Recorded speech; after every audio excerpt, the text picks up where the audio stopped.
Okay या चल मग फोन तर खरं. हा ते दुबईला तर तू जातेस ना आता तू फास्टॅगला पोचलास म्हणजे तू दुबईला पण पोचणार रे. बरोबर आहे बरोबर आहे.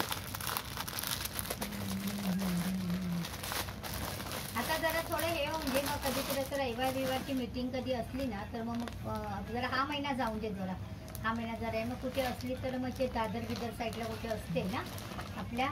हां हां हां हां हां असं संध्याकाळचं वगैरे कधी असेल ना पण आता हे 2 रविवार नको. हे 2 रविवार सोडून कधी पुढच्या महिन्यात कुठे असेल ना तर सांग मग मी बघते मग जरा मग आपली ओळख पण होईल ना कोणाशी वगैरे असं. ठीक आहे. हां पण ते टायमिंग तुमचं रात्रीचं आहे ना रे. मग मला घरी बघ आता पण चहा पिते मी तुझ्या बरोबर बोलता बोलता. हां हां हां माझं कसं जर हा ट्रेनचा टायमिंग फिक्स झाला ना व्यवस्थित आणि मी 6ला वगैरे सुटली ना मग मी रात्रीचं वगैरे चल आल्यावर जरा घरातल्या पटापट आटपून मी ट्रेनिंगला बसू शकते. पण आता कसं इथेच लेट होतो घरी यायला आता असं म्हणायचं.